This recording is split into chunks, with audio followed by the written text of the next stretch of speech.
Idol, paano mo nga ba malalaman na ang babae ay virgin pa? At ano nga ba ang mga maling paniniwala ng mga kalalakihan na matagal na po nilang pinaniniwalaan na sila po ay nakauna dito po sa babae? Magandang buhay mga idol. Disclaimer lamang po sa mga hindi pa napapasukan at sa mga napasukan na at masayang masaya sa bembangan. Magandang buhay mga idol. Itong video po na to ay para lamang po sa sex education.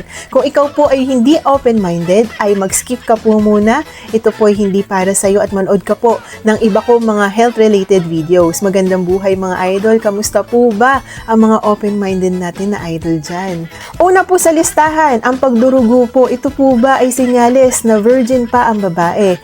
Pangalawa, kapag ang babae ay nasasaktan at napapaaray sa unang pasok po ni Manoy, lalong-lalo na kapag kayo ay kakakilala nyo lamang at naipasok na dyan, umaaray po ang babae idol, nabibigla po yan.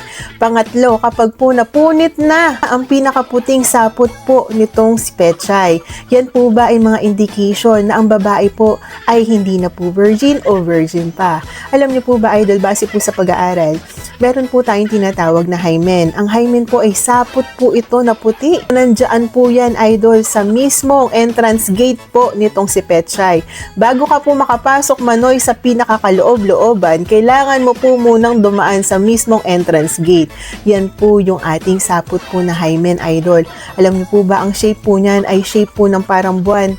Yung kalahating mukha po ng buwan idol. Para po itong sapot idol na nandyan, kapag po unang pasok po ni Manoy at unang pagtatalik po ninyo, kapag po yan ay pumasok, maaari ka pong dumugo, maaari ka po maka-experience ng sobrang sakit at maaari po yung mapunit. Pero idol, ang mga maling paniniwala, maaari po idol na kahit po ito ay mapasukan mo, maaaring hindi po ito dumugo, maaaring hindi po ito mapunit ang hymen at maaari pong hindi ka maka-experience ng sobrang pain. Depende po yan sa iba't ibang babae, depende po yan sa iba't ibang itsura ni Pechay, sa iba't ibang lalim ni Pechay, at depende din po yan kung gaano nga ba kalaki itong si Manoy na papasok dyan at kung nasagad nga ba sa pinakakaloob-looban. Ang hymen po idol ay maaari po itong mapunit, lalong-lalo na kung ikaw ay nakakasali ka po sa mga matitinding mga laruan. Mga laruan po ng sports, na mga nag-i-split, mga sobrang tumatakbo, masyadong nag-i-stretch, maaari po yan idol mapunit. O kaya naman po pag ikaw ay nasa lampak, pag habang ikaw ay nagbibisikleta, maaari din po yan idol na mapunit. Minsan idol, pakiramdam po natin, ang babae po ay hindi na po virgin dahil hindi po natin nakitaan ng ganyan. Maaari din po idol na dumudugo po yan o kaya naman po ay nakaka-experience ng sakit, baka mamaya ay nagpapanggap lamang yan at baka naman mamaya ay talaga nga namang virgin po talaga siya.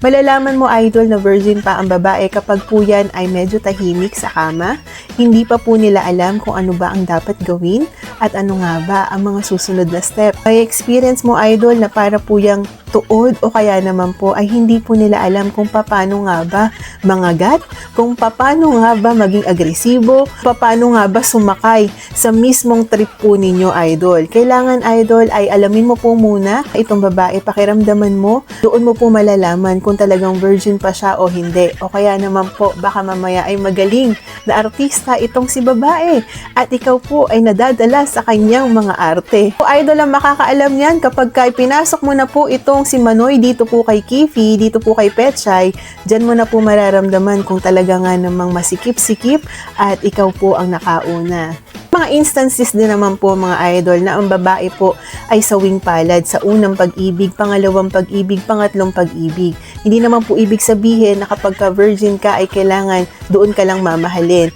Dahil po ito ay hindi naman po basihan para ikaw ay mahalin. Yun lamang po idol. Please don't forget to like, share, and follow me for more videos. Magandang buhay mga idol. Virgin pa o hindi na virgin ay mahalin po natin ang mga babae. Happy Bembangan!